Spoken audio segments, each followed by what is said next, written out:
Oh shit, Will.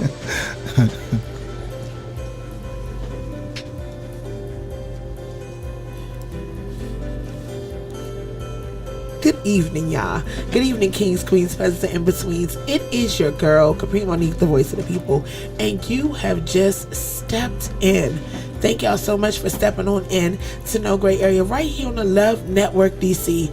This episode is powered by none other than the team with the dream man, Team Mitchcraft. You can head on over to www.crankrock.com for the latest and greatest in Mitchcraft attire.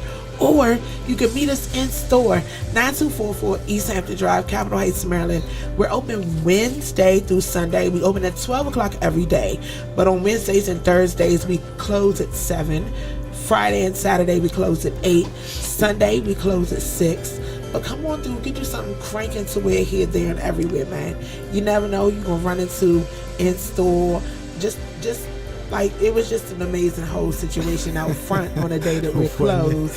Yeah, on the day that we're closed. Like, shout out to Mon too for being the wizard and for being just an amazing blessing. You put a fan with a person that they had seen and recognized. It was just a whole Love DC Go-Go situation in real life. It was genuine too. Yeah, she was like, I recognize him. And I heard Sue say, oh, you do? He plays with the one man. She was like, yeah, I've seen him on that Go-Go page. And then it was just up from there.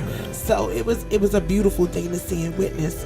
But before we go too far, let me introduce y'all to my brother, Damo, of the one band. I call him Tigger. You better not call him Tigger. I don't like it. I don't share well. But someone who's near and dear to my heart, someone who I reach out and talk to when my anxiety is just like on a million and I don't understand which way to go. I don't trust too many because I know what happens. People take something and they turn it into something totally different than what it was. Even if it's a moment of weakness that you're having in your anxiety, they look at it as a weakness. Yeah, they don't understand. Man, they don't understand. They don't. Yeah. A lot of us just push through it in the culture, and I feel like right now is a perfect time to talk about it because I've been seeing a lot of wild things taking place on social media, and I feel like we're at a point where some conversations need to be had. And we've been planning on doing this for a very long time. Right. It's just y'all practice on Tuesdays, and I know DAONEBAND_03. One band, one sound. I know what it is. Y'all need each other for creativity, and it's the way it should be. Right. Not mid-process, but yeah, we gotta have them all. Everybody gotta be it's a foundation. Yes. You know, the vibration. Yes. It's like when something missing, the vibrations ain't right. It's not as high as it needs to be, and the creativity is not exactly there either. You know what I'm saying? Like, it's there, but it's like, I know if he was here, he would understand what I say is missing, and he would be like, here, do this. Yeah. So it's just the way y'all vibe with each other. Yeah. But we're here, and I appreciate you having me too. Yeah. You went too. You know what it is. I don't let too many people in. I know. But, I love y'all. So, and if I love you, then that means, you mostly family. Because, I'm being called offish. I stay kind of you are not, but you're not standoffish. You're private. It's a difference. Yeah. People don't understand that in this world of social media and situations where weaknesses or what can be viewed as weaknesses or a way to get at you can be exposed. For some people can be detrimental because you don't know what else they have going on. Right. So social media is just a place to be social. Drop your media information. You could be whatever you want to be. Yes. You could be whoever you want to be. Some of y'all ain't who y'all supposed to be. POST. Y'all like that double entendre, don't y'all? Yeah. That was dope. Yeah. I mean, I'm a little good with the words I heard. But let's get into it. Anxiety.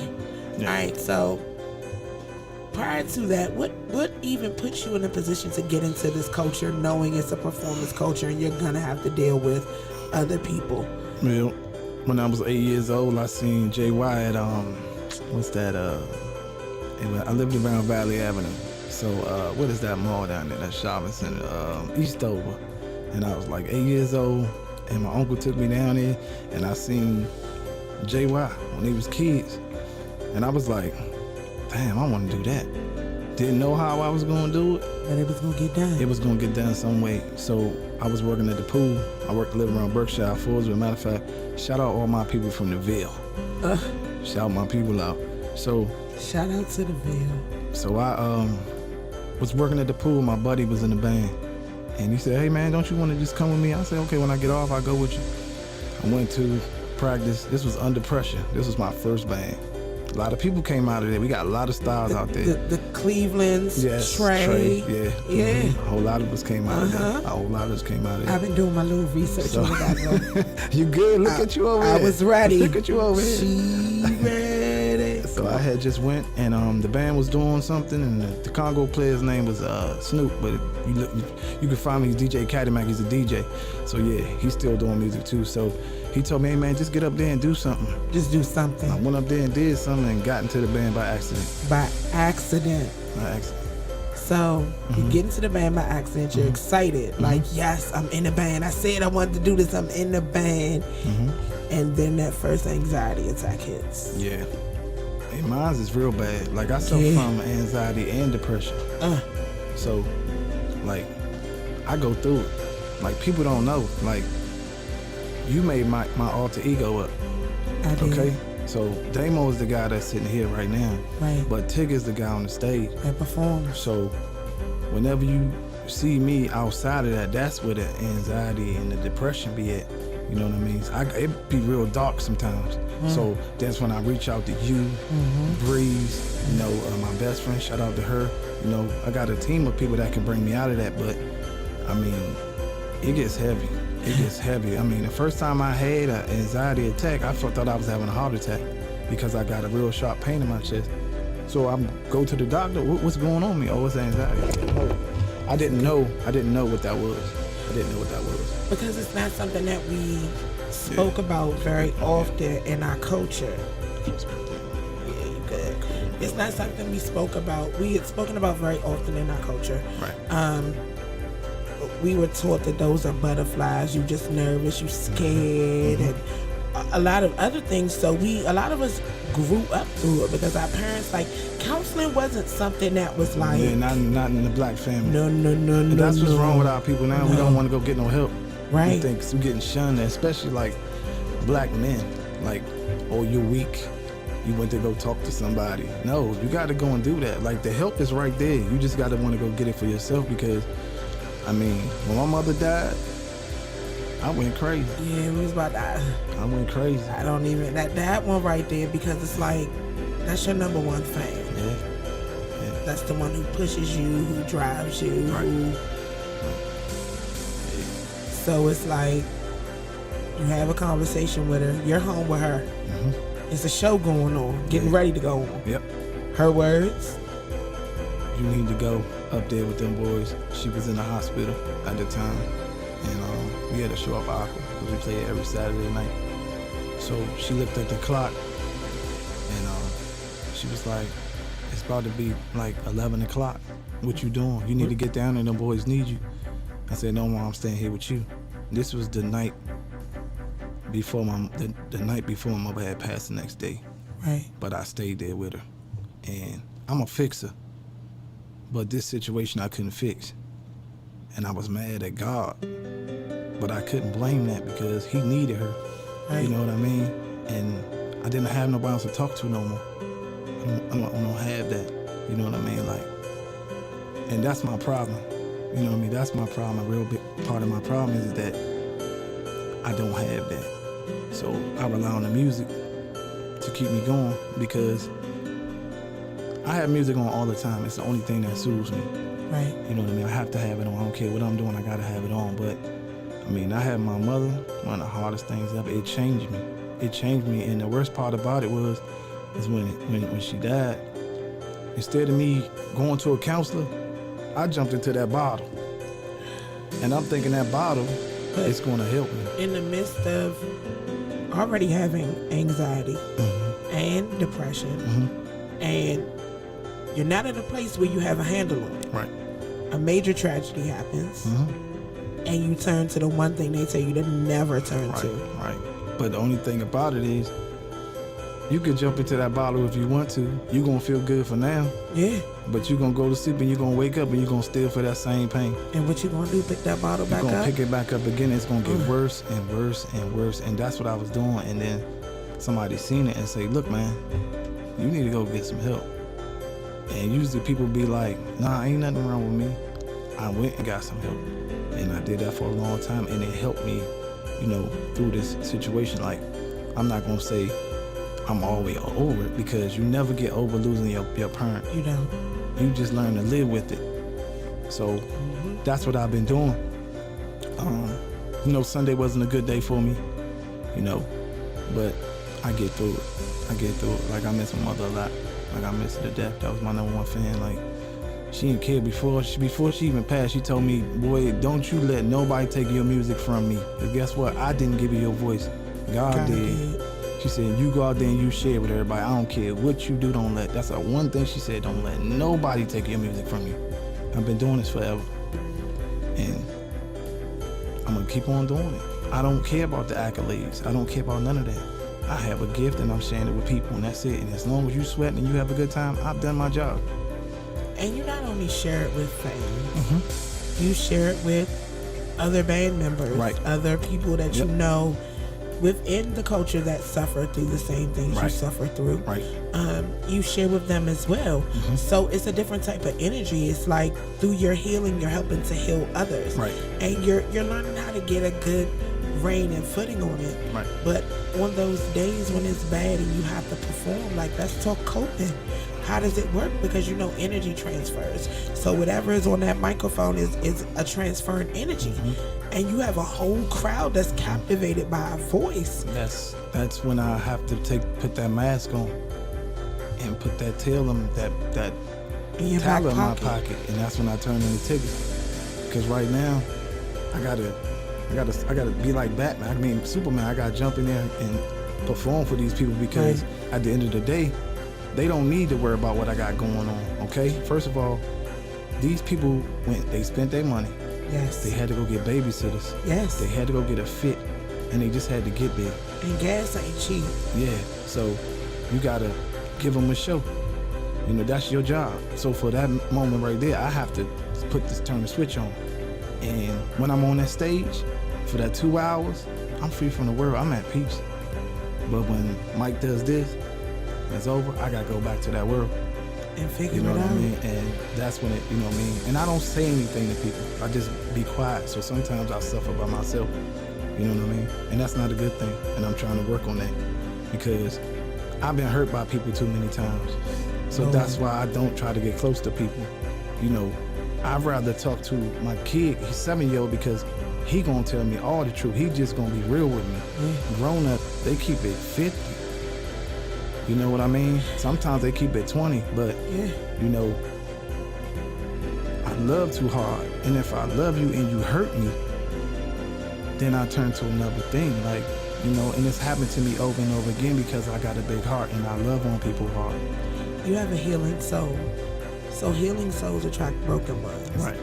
You just have to understand exactly what's broken in them and decide if that's something that you can take on. Because a lot of times when you have a healing heart, you take on other people's feelings and emotions. You take on their situations. You want to make it better, because you're a fixer. But then at the end of the day, who gonna help me?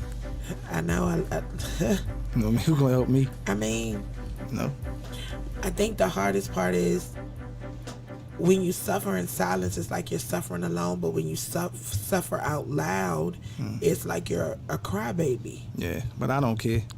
I'm listening. Oh, you know I don't care. You know I'm very transparent about my whatever they can struggle. say I'm a weirdo. I don't care about none of that. Weirdo. Guess what? I'm cool with it, because I'm at peace with myself. I don't care about what nobody says about me. In my Kimber voice from this weekend, in my Kimber voice, I don't understand why people use the word weirdo like it's bad. Weird just means you're odd or you're different. Why would you want to be like everybody else? I'm not from this planet. I tell people that all the time. I'm pressure.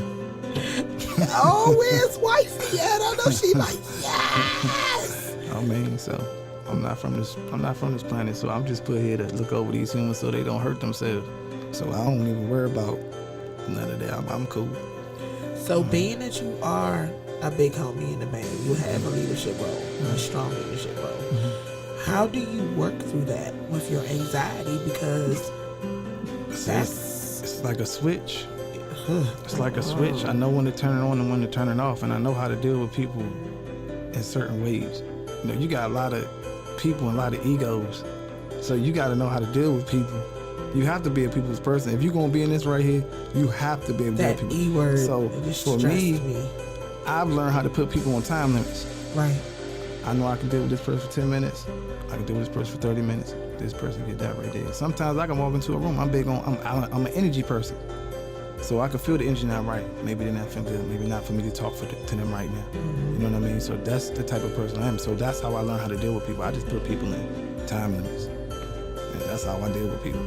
Even at my job, I know I can deal with people and I can't deal with them. And then the other thing, y'all keep whatever is going on in-house, in-house. That's because we're different cloth.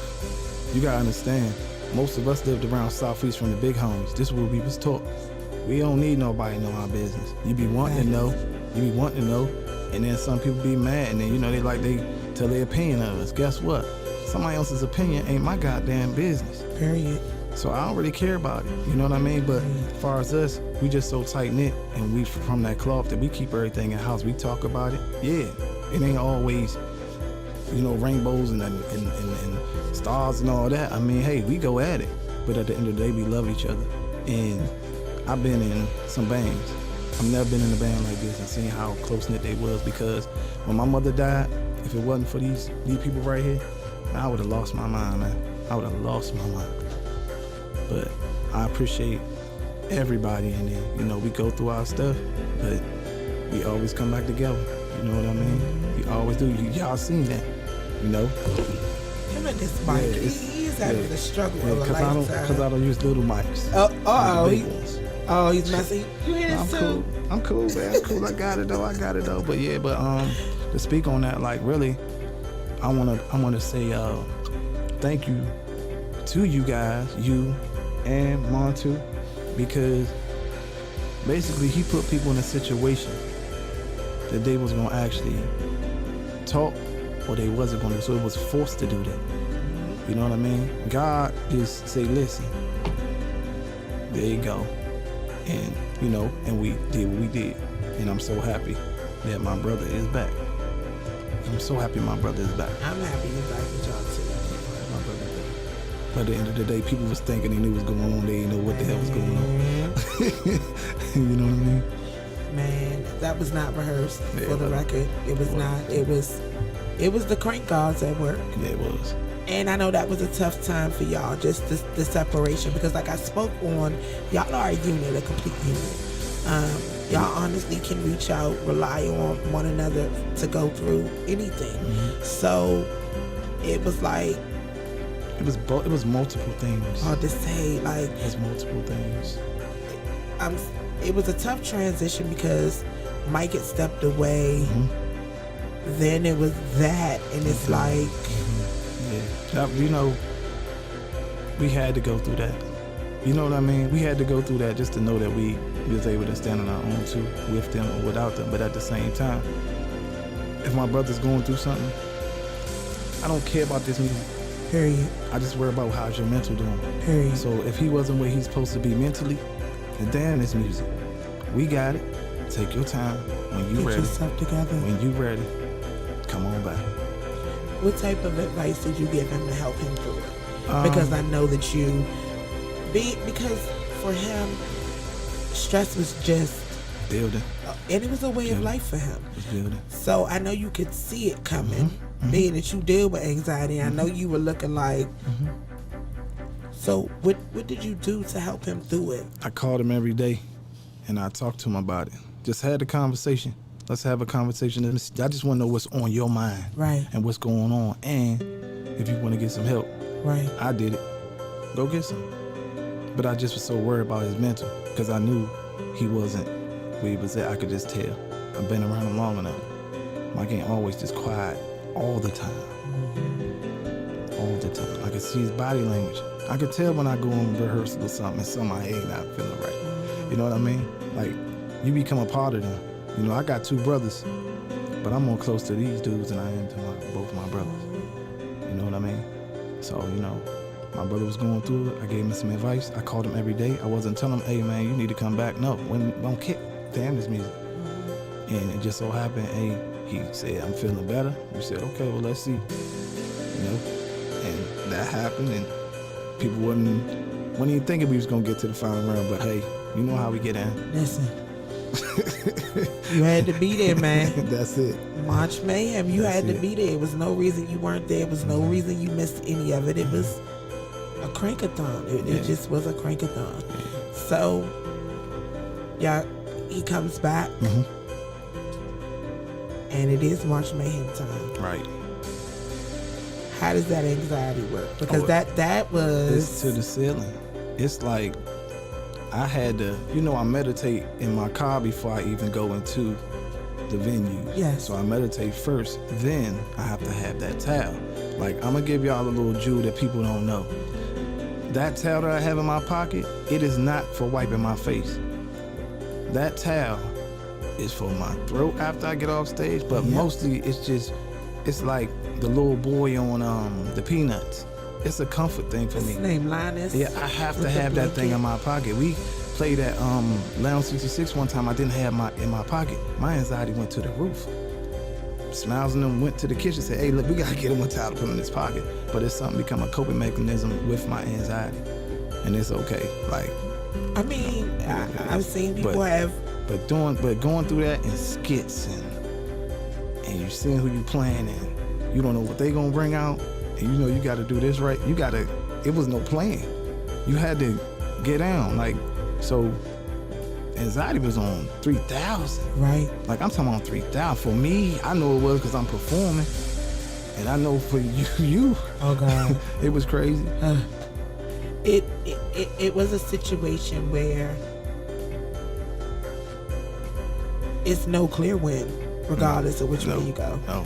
Nothing you do, it just all you can do is perform to the best of your ability, treat people kind, push forward, be mindful of the things that they may say or how they may feel. What perception are you giving off to aid in that? Just like being accountable, understanding that you have to deal with some spirits and energies that are not normal for you, and understanding that the transference of that energy is real, and you have the right as to whether or not you accept it. And if people get offended, it's like, I think that's the part for me. Because it's tough. Like, I have sleepless nights. Yeah. I go to sleep sometimes at like 1 o'clock in the morning. I gotta be back up. I gotta be at work at 8:30. And I gotta get up at like 5:36.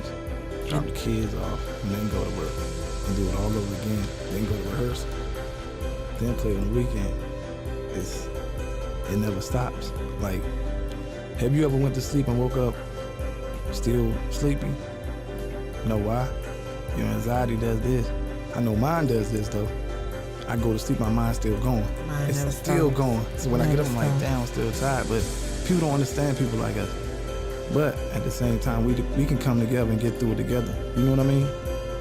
We can get through it together. If people are transparent enough to talk about it, because a lot of people don't understand exactly what it is they're dealing with, and they put it off to other things. Oh, I just have insomnia, or I shouldn't have drank that Red Bull at 3 o'clock this afternoon, or I was scrolling, or I was...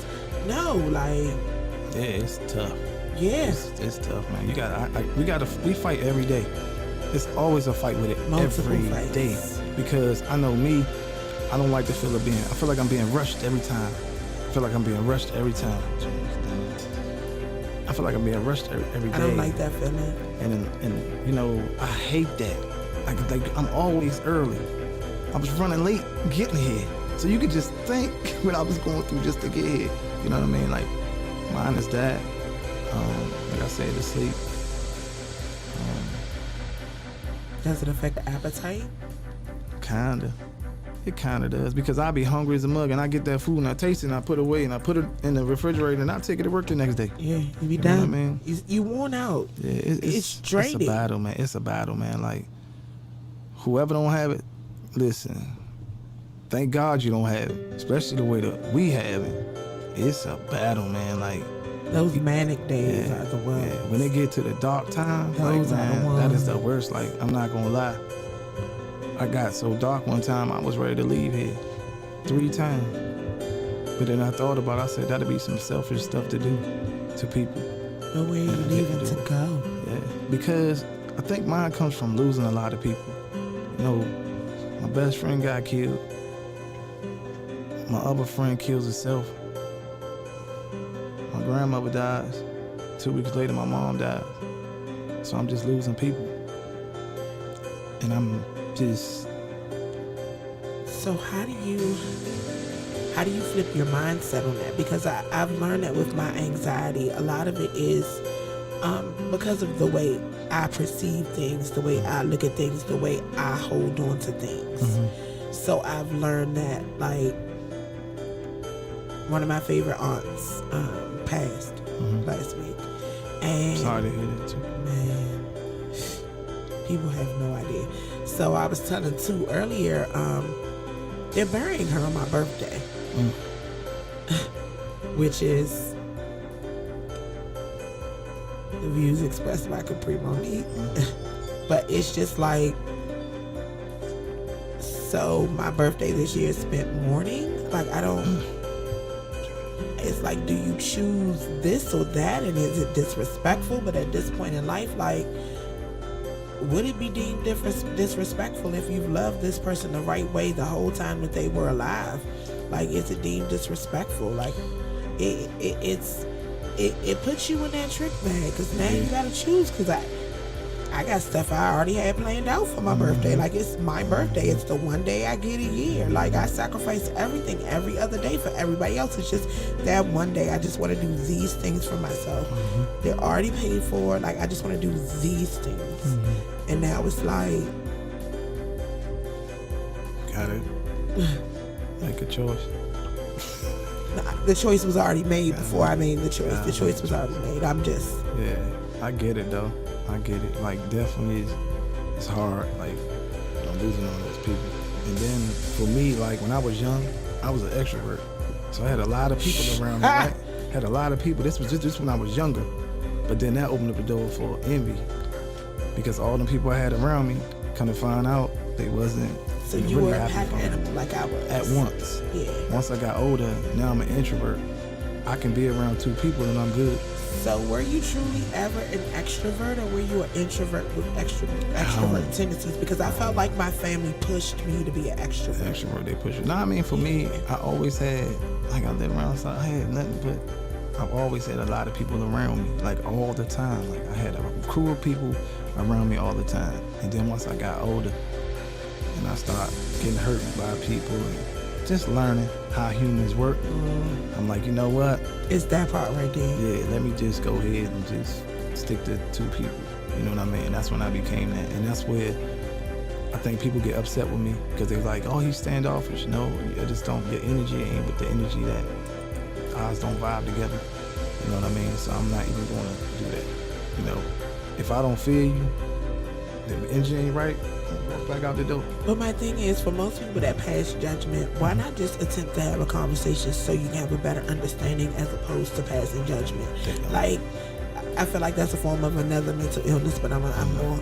But like, for people with anxiety, it's like it's no sure-footed way. Like, you walk the way you're supposed to walk, but every way you walk is a problem, because people want you to give them exposure so that they can use that to hurt you or do whatever, or use it to be opportunistic, or just be nosy, or just be in your business. And then there are some that are genuinely concerned, and you can only read that energy so you get it and understand it.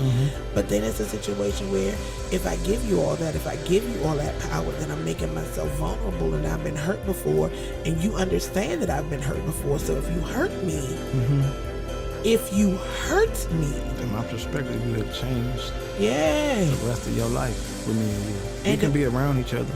But depending on what type of anxiety day I have, like, that may not be good for you. Right.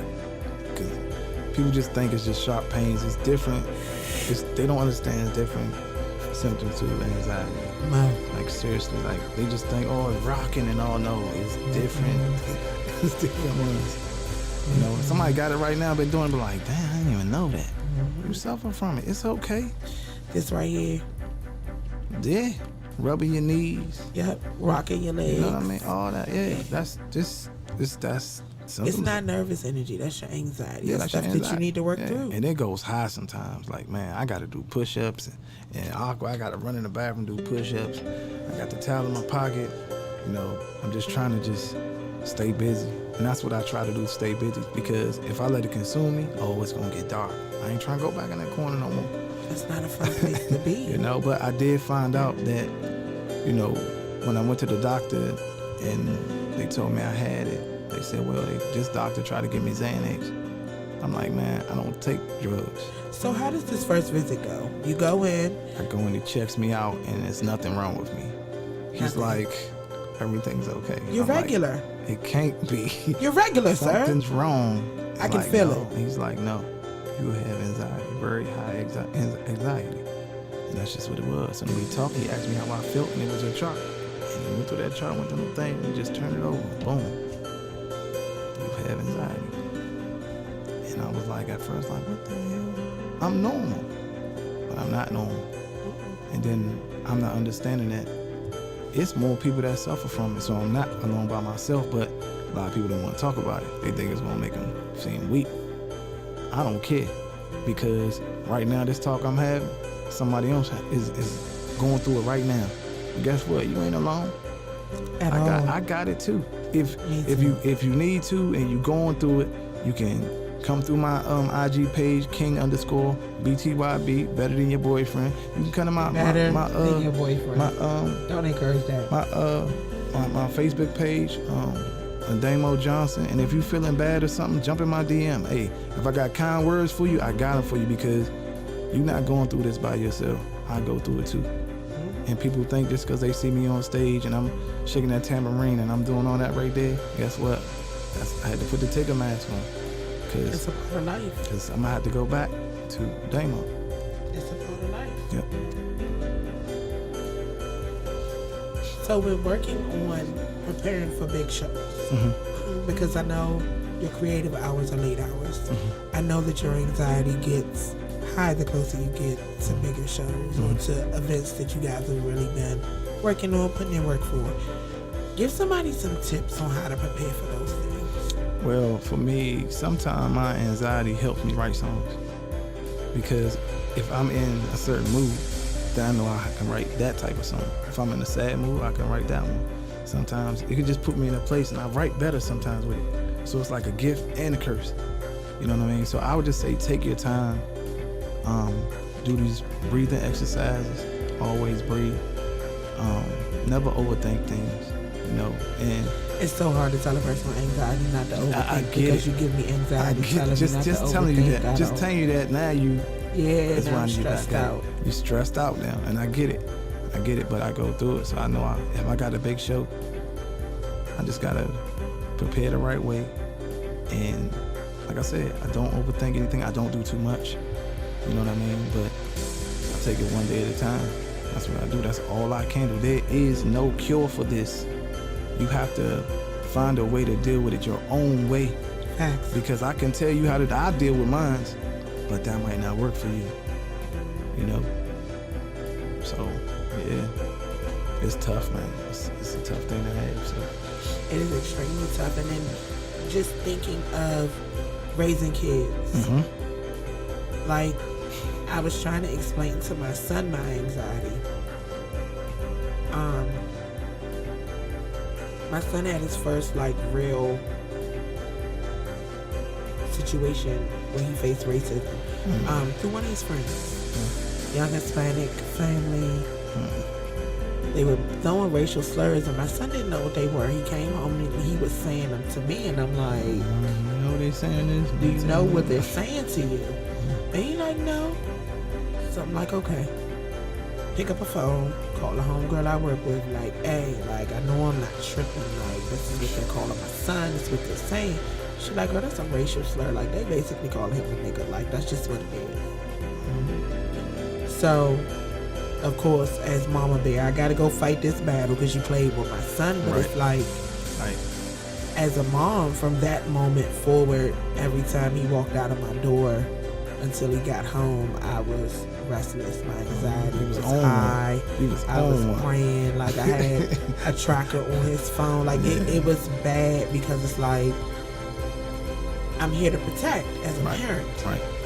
And I can't always be there with you and for you, but I have to prepare you. But it's like I'm still nervous every time. Mm-hmm. So how do you work through that? Because you don't just have one. I got two of them. Yeah. I have an oldest one, and he had went on a date. His first date. So how I was raised, Damo go on a date with her. Well, you're paying for everything, right? Yep. Huh, Dad? Oh no, you're paying for everything. That's just how it's gonna go. So we go, and he's 16 years old, and they got all this stuff going on out here in this world. Me dropping him off up the street at the Dave and Buster's. You know how hard that was for me to leave my son up there? I was just down the street, but so everything's going like. I didn't leave my son's first date. I went to the bar. I went to the bar in the same establishment. I mean, at the end of the day, I did. You could tell them what not to do and stuff like that, but they gonna do what they gonna want to do. But you gotta have that trust that they gonna do certain things. I trusted it, but I didn't leave. I get it. Son, I love you. I'm so sorry. Yeah, Don't kill me. It was hard me leaving them too, because just for stuff that's going on. So I wanted to know who was coming, all that stuff. I'm really a good father, getting to open up the door for the young lady and all that type of stuff. I'm trying to teach them the right way to, be a gentleman. You know what I mean? But she was ratchet. I knew it wasn't gonna last long. But Shorty make me feel like the best. Yeah, she was ratchet, so it didn't last that long. But he gotta learn. Gotta find your type. He gotta learn. Gotta find your type. I knew it wasn't. I met her mama. But kids don't know that. Like, kids don't know that part. They don't understand that part. They don't understand that part. Yeah, shout out to him. And the little one, he just bounce around. So I've learned how to block him out sometimes because he's just so fast. So it goes up with him too, because he's gonna hurt himself and stuff like that. So I try to. It's hard with both of them. Oh, trust me, I know. It's just a little on my anxiety be to the roof. You know what I mean? But with my oldest one, just with all these shootings and all this stuff like that, he goes shooting, so it's like. Which is even harder because. Yeah, it's just. It's hard because we just had one of our brothers lose his son. Yeah. And I can't imagine what he's going through. Shout out to Rusty and Tara. Unfortunately, their son was a victim of gun violence, and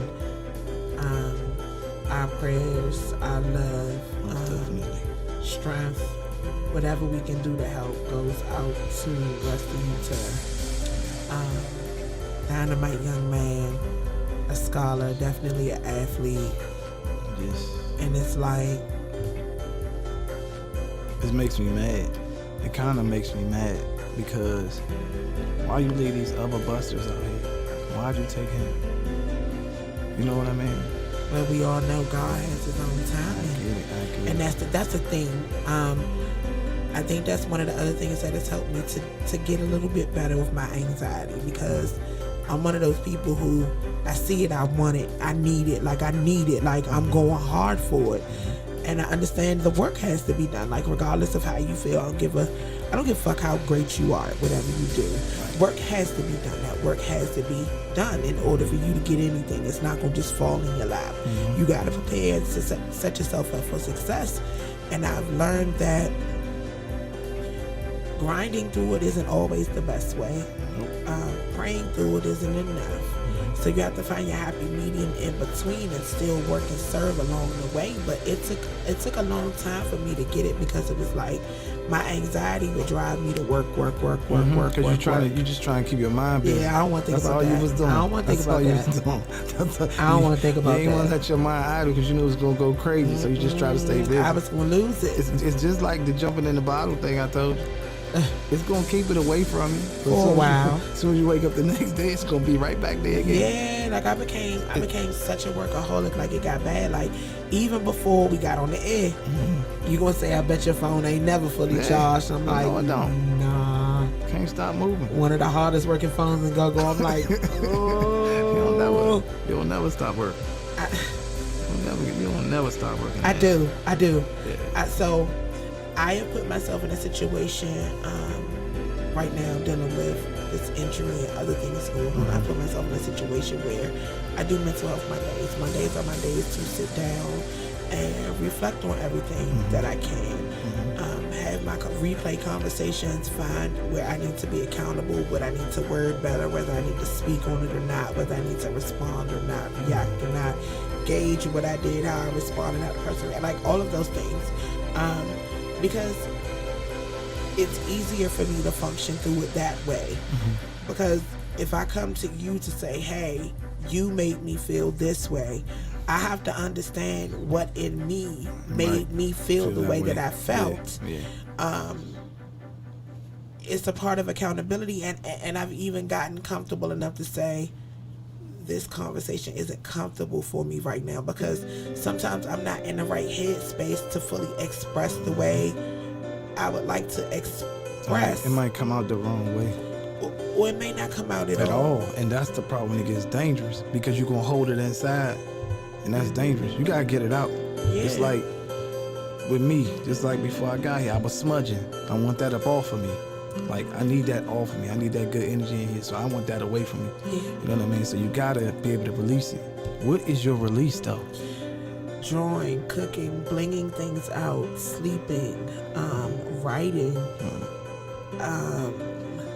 doing makeup, just getting outside, meditating, grounding myself. That's what I do. I ground myself. Like, I've gotten to this thing where I walk in the grass, no shoes. There you go. I sit, I ground myself. So you done started your spiritual journey. I talk to God. Like, most people don't know, but in my car, like, yes, I'm a fan of go-go. I love go-go. I love the culture. I ride with no radio most times because I need the silence so that I can work through things a lot of times, and I can compartmentalize things so that I can manage them the right way. My anxiety has put me in a place where I have to organize my energy so that I can have a better understanding, so that, like, respectfully, the same way you give people time limits, I give them energy limits. And if you deplete a certain amount in a certain amount of time, then I understand that you may possibly be a vampire, and I don't need you around me. Like, it just life is what it is. Like, it's gotten to a place where you can feel it though. Yeah, but when everything you say, do, move, like, for anybody, is scrutinized by the world or people who want to scrutinize. Like, it just gets to a point where it's just like, I'd rather disconnect and reflect inward and get me together, because regardless of what I say or do, y'all gonna feel how y'all gonna feel anyway. I get it. And it's none of my business. Your opinion is it's your business. Those are your feelings. Those are your emotions. Those are your thoughts. For you, it's not for me to personalize, take on, inflect inward and be like, oh, well, I'm not defending. That was part of my anxiety. I felt the need to put out fires. I'm not a fireman. No. If it's burn, baby, burn, disco, inferno. We can't save everybody, and we can't save everybody's feelings. And sometimes we know they're going to fall off that ledge right there, but we want to go over there and try to save them. Sometimes you got to let them fall off. I don't have a cave. Let's just get to it. For most healers and nurturers, we feel a need to interject ourselves in situations and advise people, and we want to see them.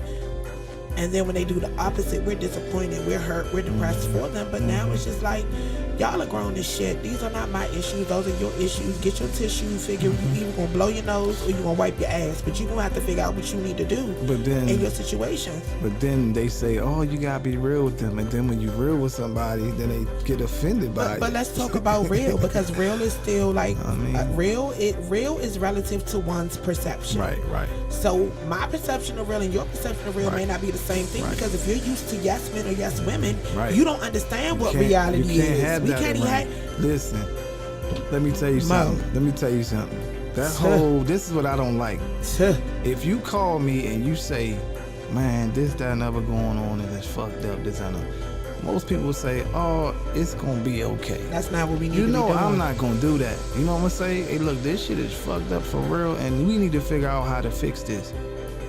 You never want people around that's going, I did a live the other day about it. You don't want people around that's going, tell you what you want to hear.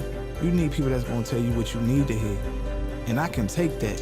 You have to take that. And those are real friends. I don't get upset with nothing. You tell me what Mike tell me, because y'all come straight at me with it.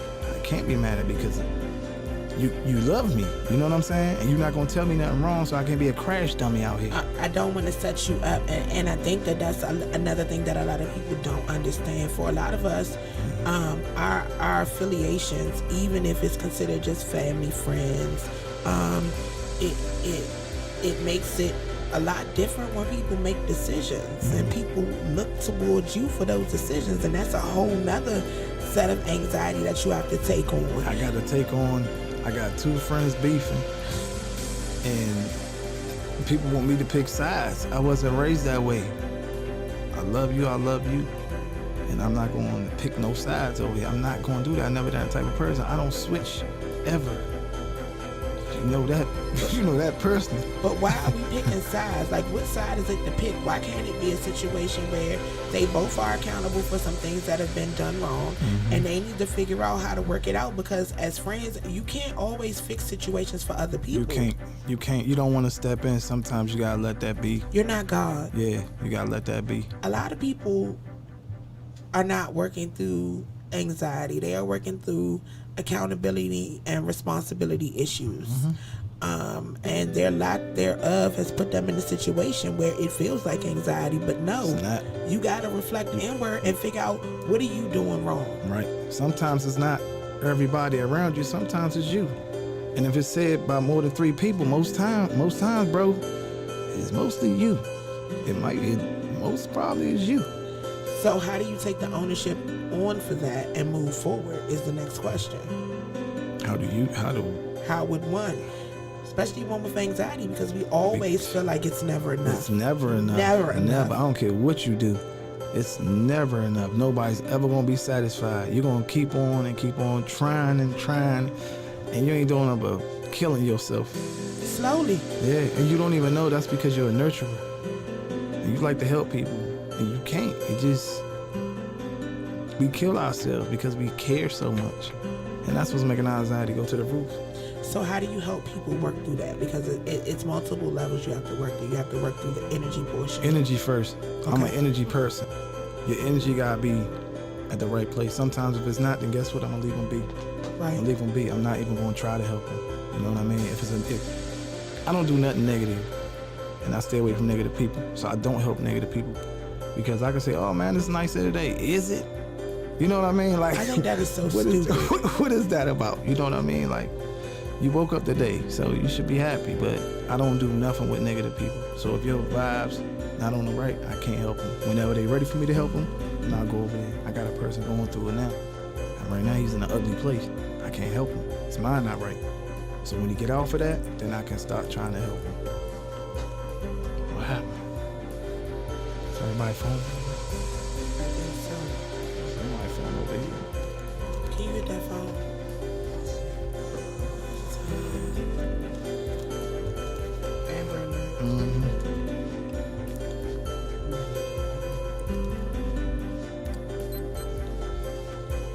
Amber Alert just went off, ladies and gentlemen. We apologize for that. So, you understand that his energy level is not correct. His mind is not right. in the right place. It's not right now. So, as a nurturer, how does that make you feel? Because makes you feel sad. Yeah. Because I can't help him. I want to help him, but I can't, because I don't want him to, you know, at that time it's just not the right time, and I want to help. I want to grab him and pull him up and say, "Come on, man, look, we gotta get it together." But right now it's just not the time for it. He wants to steam in it, so I gotta deal with it until he's ready. Then I'll go with it and I'll help him. But I'm not gonna leave him alone though. Right. I'll drop some jewels. I'm always gonna drop some jewels. Yeah, I'm gonna drop some jewels along the way, because I'm not gonna forget about you. Because sometimes when you do that, people say, "Oh, they don't care about me." No, not right now. It's not the time for it. Yeah, loving from a distance is another thing that is hard for a nurturer.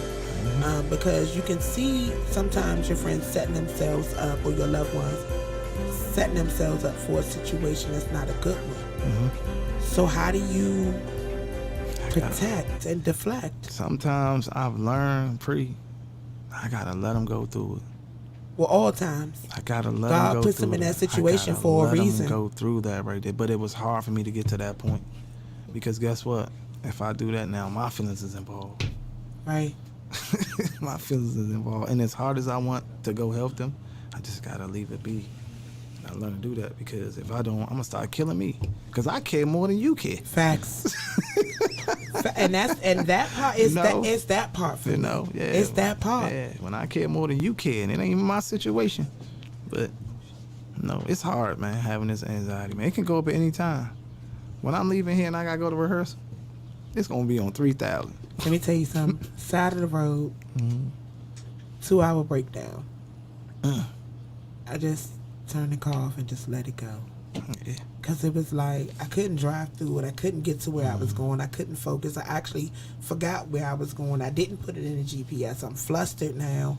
And it's like wherever I was going was just no longer even a focus. And I felt like God did that for a reason. So it was just slow down. My heart was like,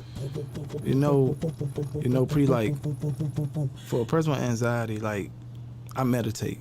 Do you know how hard it was for me just to sit still? Now how hard it was to focus to meditate for the very first time for me. Still. And now I can do it for hours. Yeah, like the just focusing on just the silence and the calm and the still and the voice inside of you. And like, if you do it right, I promise you, you'll feel like you came out your body. Yeah. That like levitating. You came out your body, like it came out your body. Like I can do it, doors could be slamming and all that, and I'm still just sitting there. But I had to learn how to sit still. My problem is always my focus. You gotta learn how to sit still for a minute. It's a beautiful thing for real. Yeah, most people that have anxiety find a distraction to work through it. Oh, you have to. You have to. So I got meditation and music. I got two ways. But that's it. Everything else I got to worry about getting the kids to work to school, and then I got to get to work on time, and then I got, what the type of work I do. Now I got to deal with that. Yes. Man, it's tough. Yeah. It's tough. It is tough, man. But as an artist with this, man, look, you ain't alone. Yeah. Like I said, you got my information. Let me know. We do that wellness check-in. How's your mental doing? What is it on? I send it to Breeze. Shout out to Breeze, MLB.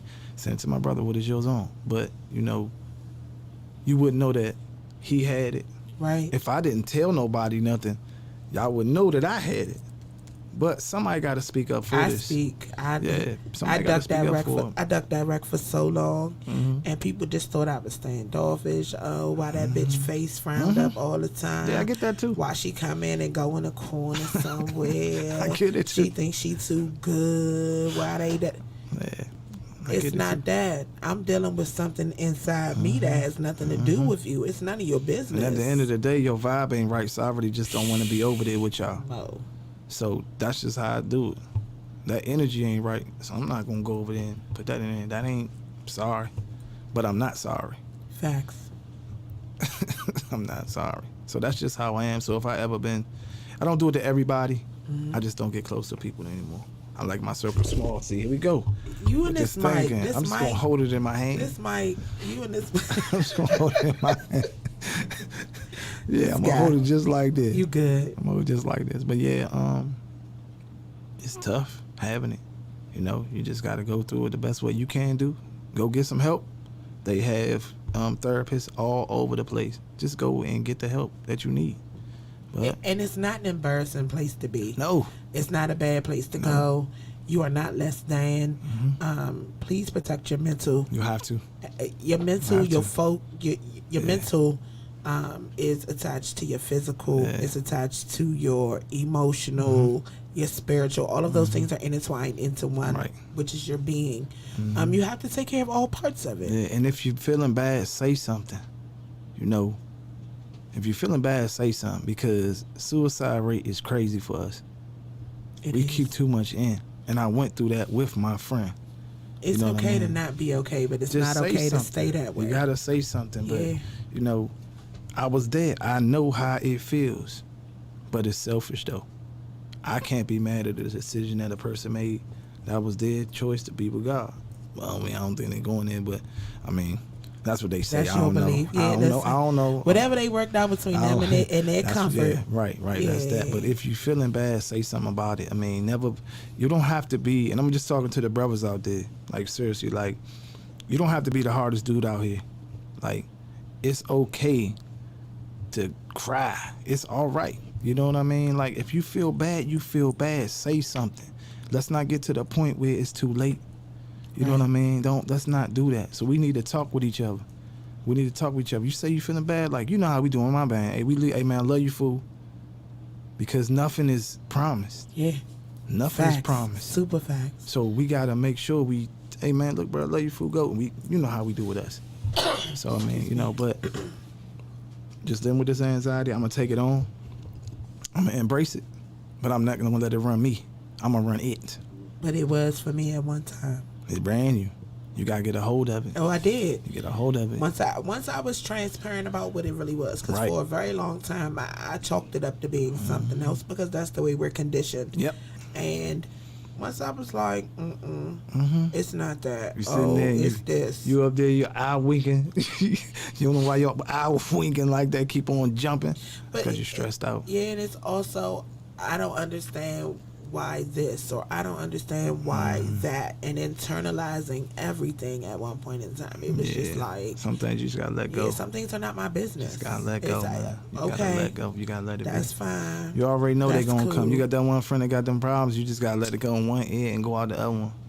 That's what you gotta do. Sometimes it don't even go in one ear, because at this point, the way my anxiety is set up, I've gotten to a point where if you continue to put yourself in a situation, yeah, I mean, that's on you. It ain't for me. It can't be on me. I like happiness and peace. That priceless P word. That P word is priceless. I need that in my life. I mean, like, hey, get up, go outside, enjoy this stuff. Somebody didn't wake up this morning. Period. So why are you crying and making all being mad for? Somebody is not even mentally capable of feeling the emotions that you're feeling, but they're here every day. I'm sitting one day, I'm at a light one day, and I was in my feelings about something. I don't know what it was, but I was in my feelings about something. I seen this homeless man. He was happy as a mug, and I'm looking at myself like, what the hell am I? I'm going what to am a I going house. through? Yeah. I'm going to this, that, and other. But that man is so happy with what he got right there. Oh, man, I had to come up out of there. Yeah. Had to come up out of there. It's that peace. Got to be at peace, man. If you got to be at peace, I don't care what you do, get your peace. And sometimes you got to take your peace. People just got to understand. Sometimes you got to be selfish for yourself. And my thing is, does it make you selfish? No. Does it make you selfish, or is it a part of self-preservation? It's a self-preservation, because if I come here and say, "Look, pretty, not right now. Right now, I gotta get my peace." As my friend, you're supposed to say, "You know what? I feel you." But see, I don't take that personal. Yeah. I feel like everybody needs. Right. But some people ain't gonna take it that way. You need a bubble. You need space. You need. You need you time. Right. You need that. You need that, man. So. I'm one of 3, and I function like I'm just the one. What did I tell you, though? All the time. You need to get away. You need to go lay down. It's coming. Lay down. Go lay down. It's coming to a vacation near you. Yeah. Just know that. Yeah. You got to get that. You need your me time, man. You need your me time, because you leave this earth and something happen to you, all they going to say is, oh, she just worked hard. Yeah. She was a hard worker. Yeah. And you ain't get to enjoy none of your fruits of your labor. I definitely have been enjoying. That's why I duck off on them Mondays and get my mental together, get my mindset straight. Yeah, you got to, man. Get my understanding and put it in a place that's good for me. You got to. Because you're going to drive yourself crazy, but you need No, they think I'm going to drive myself crazy. I have separated myself enough now where it's just like, you sit back and it's like, not my circus. That's it. Not my monkeys. What do I always say? Yeah. If you entertain clowns, you become a part of the circus. Yeah, you become We don't got no red nose, no big shoes on over here. You just sit back and you watch and you learn. That's it. You learn people, you place them, you understand exactly who and what they are, and you choose whether or not you want to deal with them. That's and it. Whatever your mental says is just what it is, and that's just how like that. That's it. That's the way love. Sometimes saying nothing says a whole lot. Yes. I don't understand why people don't understand that silence it speaks louder volumes than you using your voice. Just don't say nothing. Less is more. Let it be. I've learned how to do that too. But I had to learn how to. Let me just not say nothing. You know what I mean? I think I've learned how to position myself in a corner on the wall and watch everything. Yeah, it's better that way. It's just like... It's better that way. It's like 17 million mini movies going on at one time. And you're like, ooh, yes. You can already see the ending of it, too. You know what's going to happen before it even happens. Yes. You already know what's going to happen before they even get Yes. there. I've seen a lot of that, especially in this genre. Yes. I've seen it so many times. Ticketers don't say nothing. You just be quiet. So advise someone who may not understand exactly what they're going through on getting a sure foot of understanding.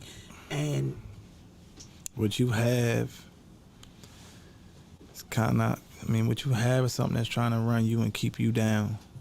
You care a lot about people. You get hurt a lot. You take on a whole lot. Yeah. You love hard.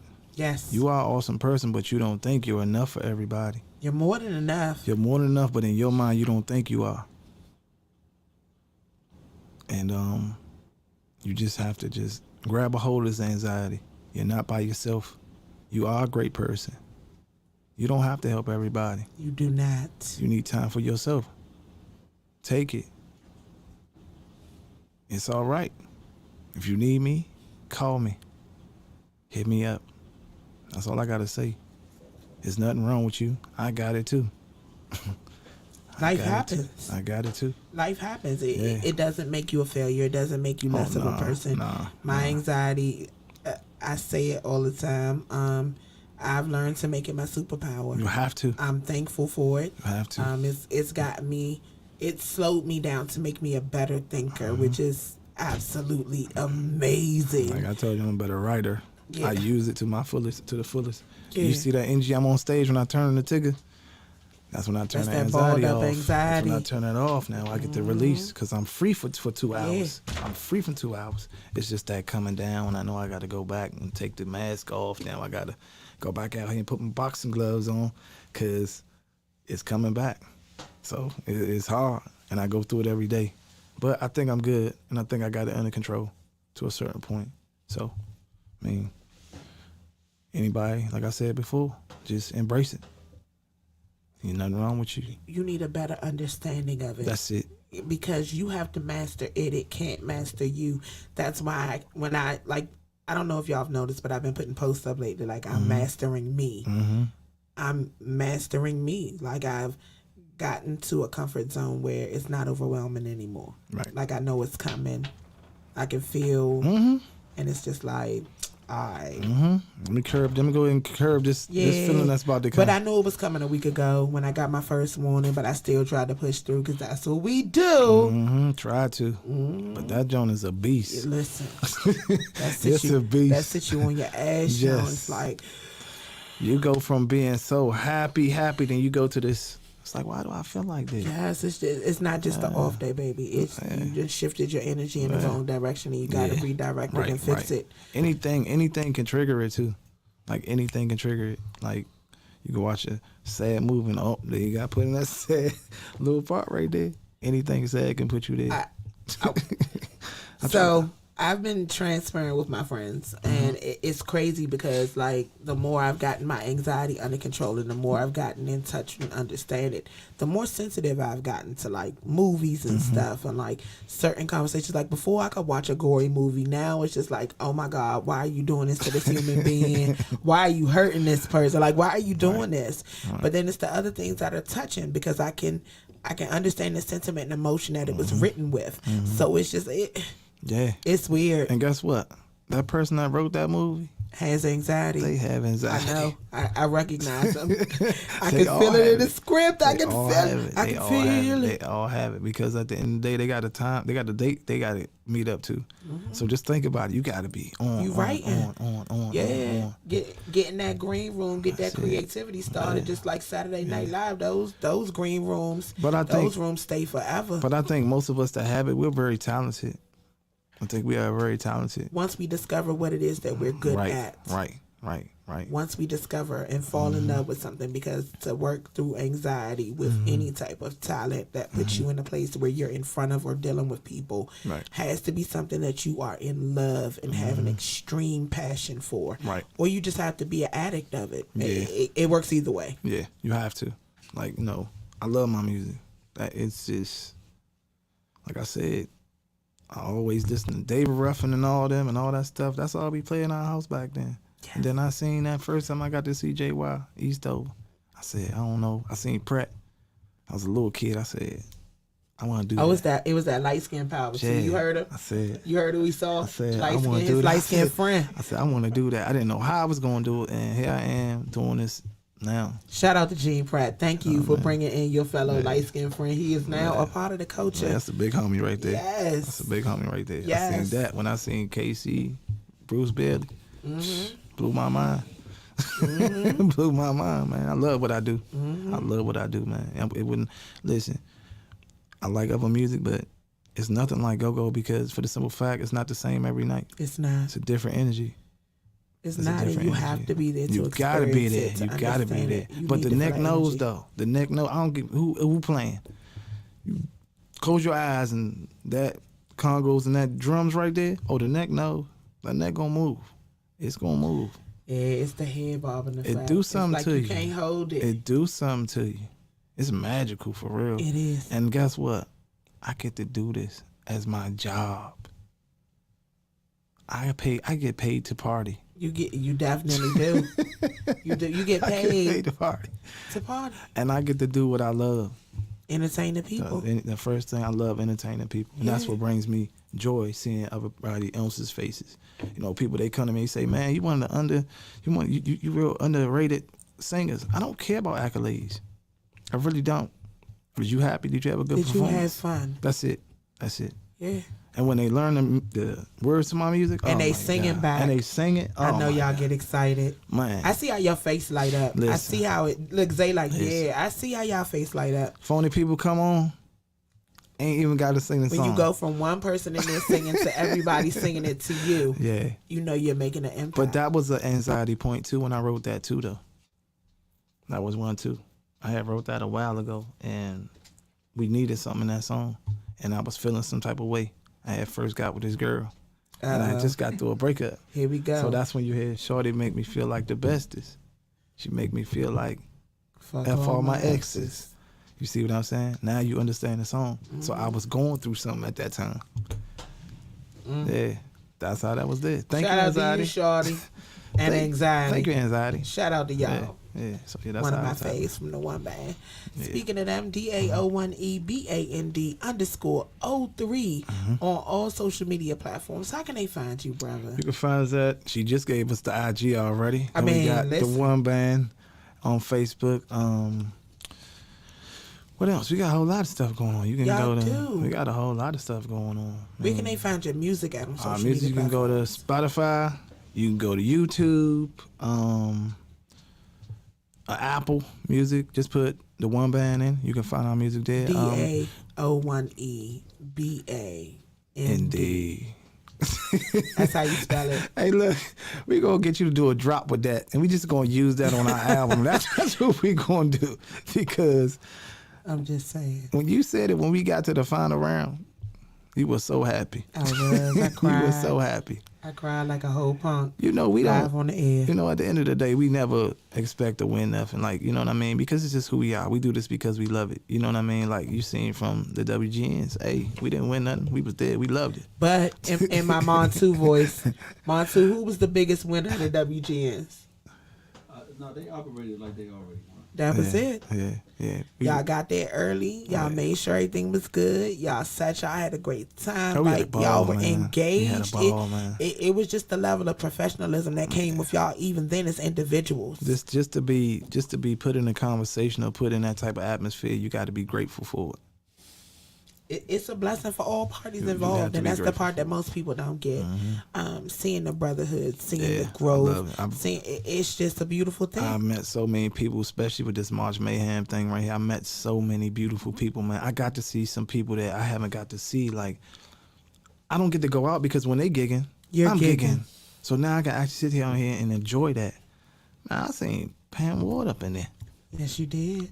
Shout What? out to Pammy Pam. What? I got to see Definitely some one of our stars up in there. dynamite judges. Yeah, I had some. It was some dope people I seen up in there, and it's like, damn, they came to see me. So now I got to put my boogie shoes on. You know what I mean? Shout out to Quay with the boogie shoes. Oh, that's the is boogie man right there. Man. Yeah, the boogie man. Yeah, the boogie Okay. man. The boogie man. Oh, he got some maracas now too. So it's about to go down, like all the way down now. Look at you, too. It's about to go all the way They down. gave him maracas. Yeah, he got some maracas back there now. Oh, so bro. yeah, it's really gonna go It's down. a whole party. And he know how to do that little sideways thing. Yes. Whatever that thing is. The hey baby child. He hey, is, baby. man. When I say he is the Hey baby. man, when I say he's the energy to our band, he is the energy to our band, is. man. I love that dude, man. He is the energy to our band, man. Like, and he's a genius. He is. Shout out to the Young Greats. They have been on the radio for more than 20 weeks consecutively. Yep. Whole lot of cranking going on. I know you got to get ready to go to practice. Yeah, I do. I don't want to leave. I know. But I got to get ready to go to work. I know. Got to go put this time in with these people. Tuesdays are meant for creativity, truth, light, growth. Thank you so much for stepping in. No problem. I appreciate you and having for me. being transparent Thank about you. something that most people don't even want to address, speak through, get an understanding of. They'd rather judge you through it. Thank you for being transparent. Thank you for working through it, talking through it, and thank you for making yourself open to help others who also are suffering through what you are. Yeah. I love you. I love you more. Love you, sister. Love you. All right. Shout out to my brother Damo, as y'all know him, but I call him Tigger from the One Band. I'm pressure. Oh, shout out to Pressure of the One Band. That's what I am. I'm New pressure. name is Pressure. I'm Shout out Pressure. to Pressure of the One Band. I'm still gonna call I'm him Pressure Tigger. now. Make sure you guys head on over to www.crankrock.com for the latest and greatest in Mitchcraft attire. Also, please keep in mind we are open in store live at 9244 East Hampton Drive, Capitol Heights, Maryland, Wednesday through Sunday, 12 p.m. each and every day. We close at 7 on Wednesday, Thursday. We close at 8 on Friday and Saturday, and we close at 6 on Sunday. Stop by, get you something fly to wear here, there, and everywhere. Shout out again to DA01 EBAND_03 on IG. My brother Damo live as we talk through anxiety. We can take a quick crank break right here on No Gray Area. It is your girl, Kapri, the voice of the people. We will be right back.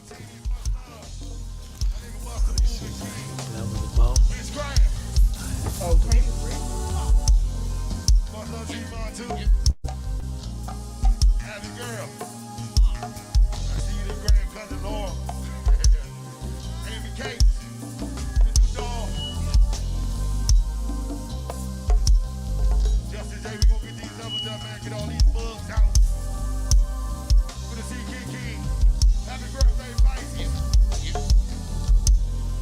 Shout out to the Lit Band. Also all the other bands that's in the Go-Go Man tournament, man. Just want to say much love to the whole Go-Go community. It is what it is, she. Shannon girl. What up, dog, baby? Hey, big up.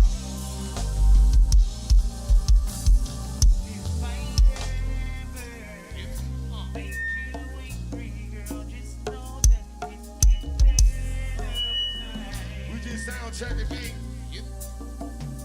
They say time here. She can't see it like we don't be so blind still. Fuck that nigga, you can tell him that your mind still.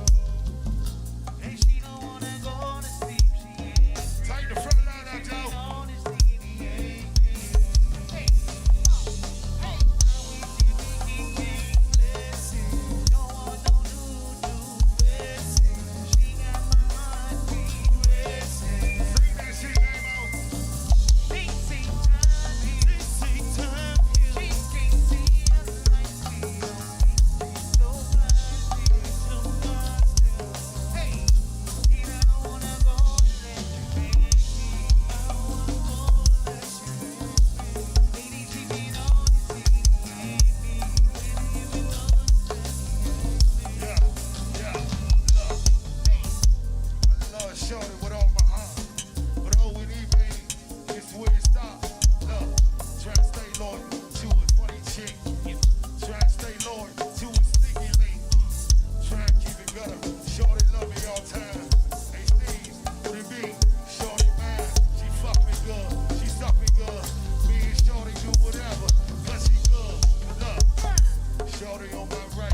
sound checker, man.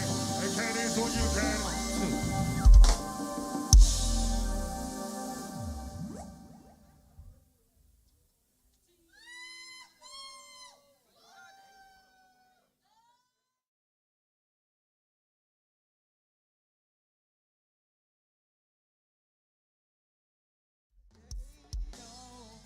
Taking your shit tomorrow, no.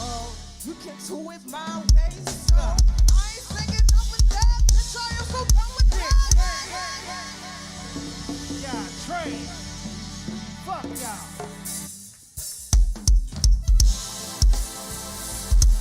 Hey. No, it's time for all you sneaky links out there. Happy birthday to you, baby. Hey, Shell.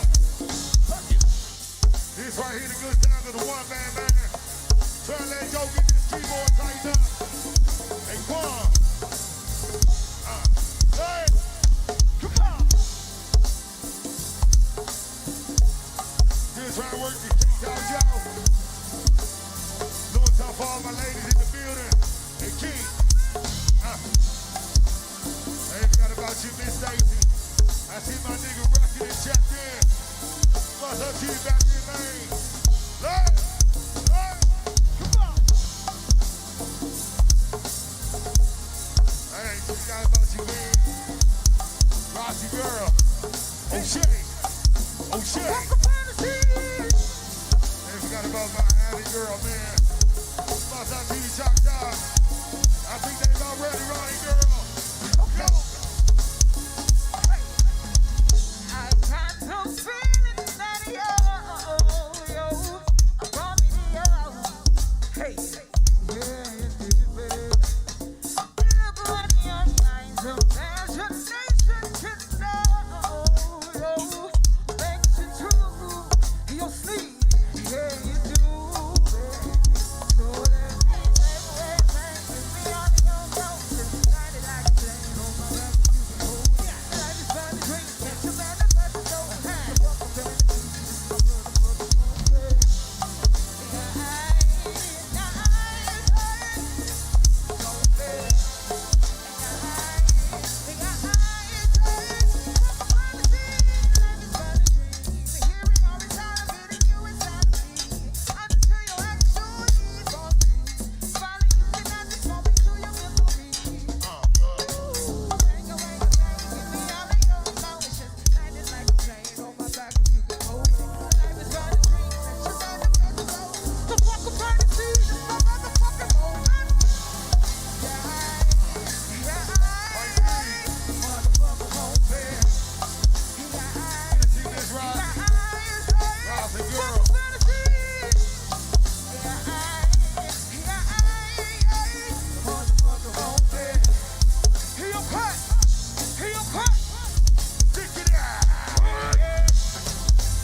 Welcome back, ladies and gentlemen. Thank y'all so much for tuning in, stepping in to No Gray Area. It is your girl, Kapri Monique, the voice of the people. And we are back live with the homie, the man behind Mr. The Crank is Real, DJ Zay, guys. Zay Works, my DJ. Don't play with him. Don't play with him. Book him at his number, okay? So, Zay, let's just get into it real quick. Love for the music. Where did it come from? Well, it started, I could say, ever since I was 5 years old. 5 years old. Never remember. My mom always had the albums. Always go see Chuck. My dad used to take me down to F Street, go see JY when I was like just a little baby. So I always loved the music. So I always had to go get it. So I used to go get PA tapes every time Friday. I wasn't old enough to basically go to the Go-Go's at the time. Right. So I wanted to be the first one that had the Go-Go tapes. All the new ones, JY, you know, I'm a JY fan. Back then though, it was Essence. Essence was cranking, and JY I fell in love with JY. Y'all pay attention to these bands he's naming because that tells y'all his generation of crank, just so you understand it. So when you hear him playing everything, you understand, okay? Okay, go ahead. Right, so after that, you know, fell in love with the music. Always fell in love. I'm originally from Arlington, Virginia. That's Halls Hill. So we had Go-Go's. Did you call it Hogs Hill? Halls Hill. Halls? Correct. All right, so we always had Go-Go's. We had Prophecy. Everybody used to come down there and play. So again, we have, you probably know JB, right?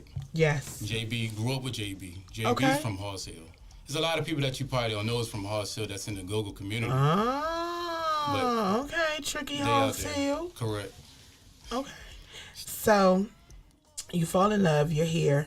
What turned you into I need to go into DJing?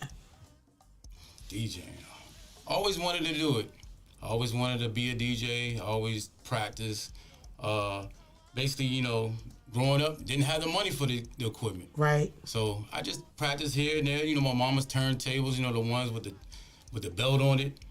That's back in the days, right? You know. Yes, where you could play your little 45s and 45, everything. Correct. So just love music.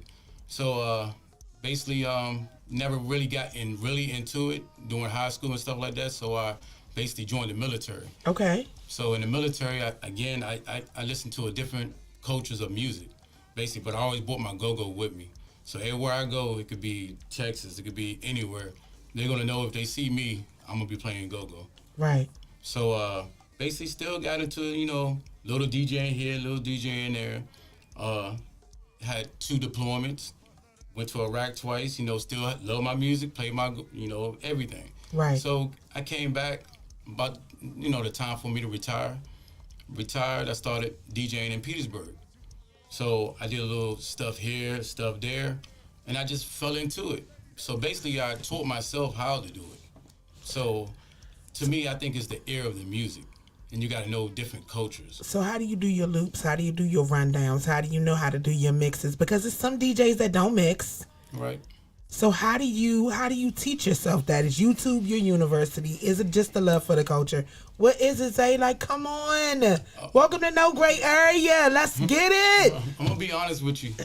I basically taught myself. I'm not saying I never looked at YouTube, but I just learned from different things about the beat per minute, other stuff like that. So I learned how to listen to other DJs, great DJs like Ron G. You know, Shout out Quincy to had Ron G. a lot of mixing going on. I used to have all the mixtapes, you know, when 50 Cent was out.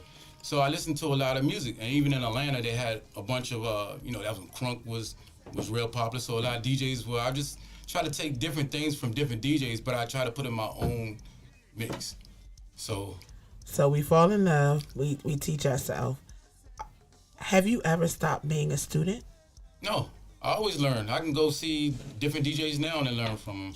So, and that's what I do sometimes. I go, I listen to what they're playing, I see what the crowds, how they reacting, and then I take it back and I try it. So, it's a lot of great DJs out there in the DMV. They just don't get no knowledge because, acknowledgement because of, you know, some people want this DJ, some people want that DJ. So, again, I like to listen to different DJs and just take it and then learn from it. So what have you learned? I know when the pandemic hit, it seemed like things slowed down for you. What did you do with your downtime? So the pandemic, yes, it did slow down. Things were about to start, popping for me, as in like, even dealing with the comedy I had, doing comedy shows at Babylon and Right. Woodbridge. So things were about to start popping, then the pandemic hit. So what do you do during the pandemic? So I started listening to all the other DJs online. So I just started going online on my DJing and having fun with it. Wasn't doing it for money or any. I just wanted to do it because I love music, Right. and that's your time. Right. So if I can make somebody happy at home, that's what I wanted to do. Make somebody happy at home. So you DJ'd through the pandemic. I DJ'd You through learned, the you kept pushing, you kept going. So we get on the other side of the pandemic, everything starts to open up. Correct. What is your mindset? Let's go. Let's go. So big shout out to Nick from the firm. He was pushing through the pandemic, as you know, having shows here, having shows there. So I was lucky enough, he gave me a chance to basically DJ at his show. So it was on from there. So all during the pandemic, I've been DJing at his shows, just going straight forward. Basically just, doing my thing. So what's next for DJ Zay? I know you got shows coming up. We got shows coming up together. The Dynamic Duo. Yes. You heard that? You saw that too. We didn't practice that. I just need you to know. Yes. We ain't practiced that. Right. That would just that. It just is what it is. It's a vibe. It's definitely a vibe. So I know I'm with you Sunday, but I know you have other stuff coming up in in between. So where can people find Zay if they looking for Zay? This weekend, I'm gonna be out led in Fredericksburg for Amani's big shout out to Amani. Tour season, right? You know what it is. Stop playing with me. Right. So Amani, we gonna be at led for his birthday party, and then Saturday. What I'm doing Saturday? Forgot what I'm doing Saturday. I don't know. That is Saturday. Oh, look, I'm like, Okay, I don't But I don't know. The Dynamic Duo is gonna be down at Martini's in White Plains with the big old lit band that was on March Madness. So we're gonna be doing that thing down there on Sunday. We definitely gonna have a good time. It's a lit day party, guys. It's gonna be live performances. It's gonna be a whole situation going on and taking place. So we definitely gonna have fun together through that. So what DJs in the culture do you look up to? Yeah. Oh, don't you giggle at me like that. It's a quick DJs I look up in the culture. I look up to Gemini, DJ Trini. Basically, I learned some stuff from him too, as in working at Babylon. About to say y'all work together. So what's Correct. that working relationship like? It's a really good relationship because then I understand like the radio version of it. And then I understand how how to conduct yourself as a DJ too. So basically, the vibe is still there. I mean, the vibe is I mess with Trini real hard. DJ Trini from what is it 93? I know KYS. Yes. I got it. But yeah. And I listen to Gemini, so I look up to those two. They've been in the game for years and years and years. So what do you want your crank that is real to say for Zay when you decide that you're gonna hang up your boogie shoes and retire and relax and step away? What do you want your legacy for this culture to be? I just want everybody to have fun, come together as a family. The go-go culture. All that negativity about the go-go needs to go away. Everybody need to come together. We need to do it like the old days of Capitol Center when all the go-go's used to come together. Everybody's having the fun. You sell out the arenas. Man, have fun. All this going this way, going that way, going this way. I'm doing this. If we came together, I mean, we'd be a powerful movement. So what do you think we would need in order for us to come together? A leader. And that's the thing. If you had a leader that basically that knows the culture, that's been through the culture and speaks up, I think they can follow him. We don't have no follower. I can go with that. All right. Do your God bless and good night. Shout out your people. I need you to shout out your people. Listen, y'all, this is my DJ Zay. Y'all can find him online, DJ Djzay Epperson on Facebook. Zay Works, Crank is Real, Tell them, shout out your God bless and good nights, and tell them where they can catch you at weekly, because they need to know. Like, they need to know the crank is real. Weekly, I'm at Babylon on Thursday for happy hour. And other than that, I'm just doing shows. We doing spot dates. Spot dates. Love the spot dates because you get a different vibe from a different place. And y'all gonna be able to catch him soon. He'll be back on the airways one way or another. We gotta get him back up and cranking so that y'all can catch the crank here, there, and everywhere. It is your girl Kapri Monique, the voice of the people. Listen, it's Taurus season. Shout out to all of my Tauruses. I definitely got to see my man Scooby yesterday. Definitely was a great vibe. Zay was out yesterday too. They came down the clout, siced my whole night. We definitely had a good time. We did. Shout out to Joe Ice.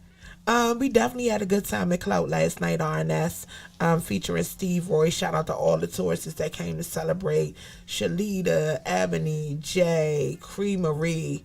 And it's crazy because Cree Marie is celebrating. It's a girl that works at Clout, and her name is Creisha, and she's also celebrating her birthday. So it was just a little trippy. Definitely was a good time last night. The weekend was a cranking weekend. You got to crank with me this weekend. I did. Friday night, two. Let me tell y'all something. Team Mitchcraft, we make memories. I swear to God, we make memories. Shout out to City Winery. That definitely was a memorable night. We definitely had a good time. Shout out to Obsession. March Mayhem 2022, the victory lap led them to City Winery. The crank was real. We had a good time. Shout out to ICANN who ran the sound.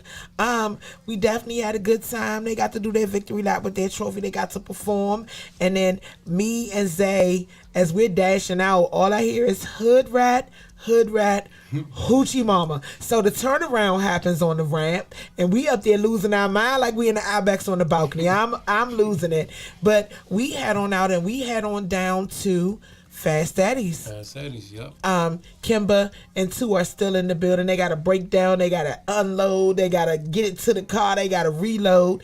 But we all end up meeting back up at Fast Eddie's. Shout out to my man Day, man. Yeah. Definitely invited us out to celebrate his surprise engagement. Shout out to him and Melissa. She definitely said yes. So it was a whole cranking moment. And then hold on, y'all.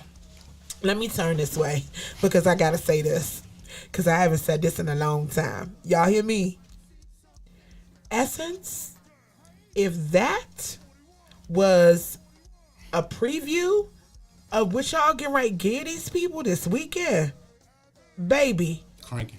I boogied like I was a kid. Like it was cranking. And then it's just like, let's be clear. For those of y'all who feel how y'all feel about whatever y'all feel about, shout out to the way that they put it together, because the transition, the addition of Killer Cow, and then Tony T was back there. It was just like a whole, like the vibe. It was a vibe. It was a cranking ass vibe. And then Saturday, Cree Marie and I went to spin with the No More Graves Foundation. Shout out to Tiffany and Ira and the whole mob over at St. Luke's in Southeast. We definitely had a good time. And then Sunday, dun dun dun, G-Day. Shout out to Two and Kimber who braved the weather to make their way down to the bullpen. I actually was in the house, did a few things with moms. It was a cranking show from what Two told me, Northeast and Backyard, together on one card out in the elements. It was a good vibe for everybody that got to slide through. And then I got to make it to the night party, and I look up, and Two is this bright orange hat across the floor. Ask me who the orange hat belongs to. This guy. DJ Zay is in the building. Again. Shout out to Cardell and 808, who were your MC and your DJ for the night. But that yard party, baby. Once in the yard. Always in the yard. JY. And then back? Party. Lord. So it was a cranking weekend that ended at Southern Clout for me yesterday. I got to party with Zay damn near every night. Got to kick it with the whole Mitchcraft family on Friday. We definitely had a good time party hopping. It felt like It ain't over. One of them nights, you know how we start out somewhere to pop up and it's actually a go-go and we end early and it's like, we already packed up. Let's go in and go. We already out. It felt like one of those. Yep. So it was definitely a good time. Just wanted to let y'all into the mindset in the world of what happened during the weekend because we caught all the crank that we could. I think Friday night was a doubleheader. And then for everybody that made Sunday a doubleheader in honor of G-Day, shout out to the homie Big G. Definitely showed so much love, took pictures with everybody, introduced people to his son. It was a great night at Diamond Lounge. The bullpen was definitely a great vibe.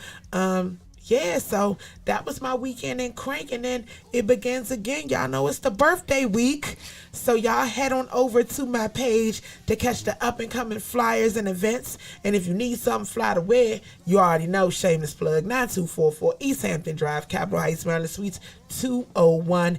It's the Mitchcraft store. We are open Wednesday through Sunday, y'all. We open at 12 o'clock. We close at 6 on Wednesday and Thursday, at 8 on Friday and Saturday, at 7 on Wednesday and Thursday, and then at 6 on Sunday. So y'all come through, get you something fly away here, there, and everywhere. And if you can't make it here, you can head on over to www.crankrock.com. Shout out to each and every one of y'all out there tuned into YouTube, tuned into Facebook land. If you're watching us on the replay, whichever way you're watching this, thank y'all so much for stepping into No Great Area. It's your girl, Kapri Monique, the voice of the people. My DJ Djzay. We are the dynamic duo. Shout out to the homie, too. Thank y'all so much for stepping in. God bless and good night. We'll see you at a cranking ass event soon.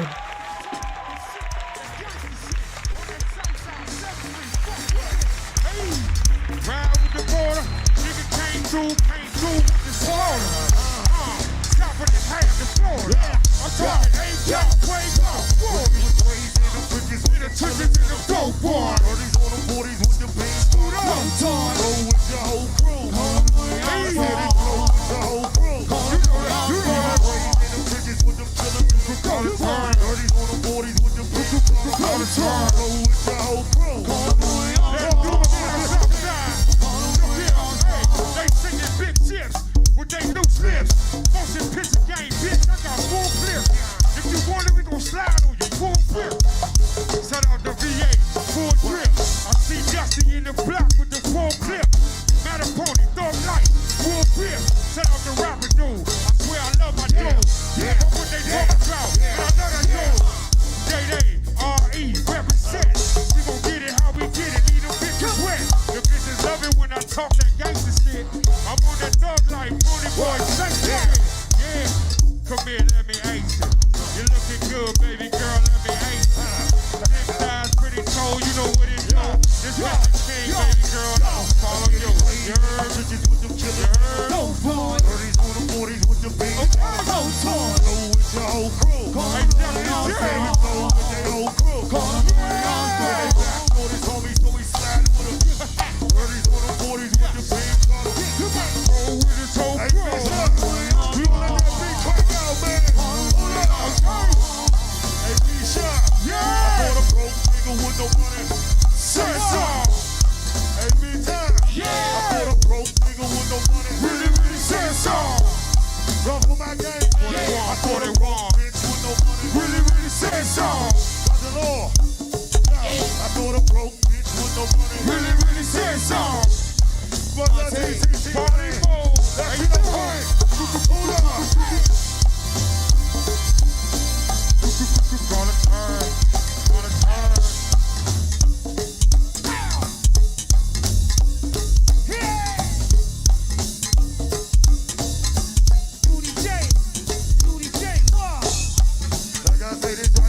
Go-go love, man, and bigger than go-go you dig.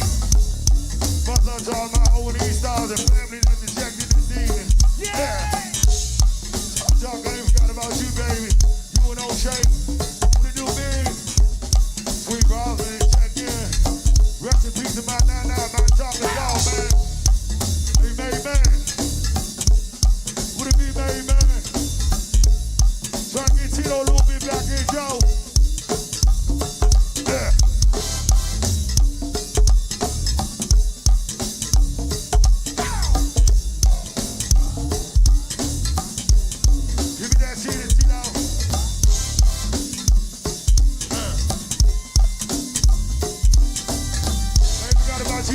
Mitchcraft. Let it go for Sweet Key, man. Hold up. Hey. Train. Yeah. Hey, Train. Yeah. You know. Hey, Train. You know. Happy girl. Hey, you know. 41 King. You know. Hey, 3-step. Yeah. You know. Hey, Keisha. You know. Amy K. You know. Hey, JoJo. You know. Bust our team back there, Sweet King. Last time for Landover, man. Wait a minute. Hey, Landover. Yeah. We're Landover.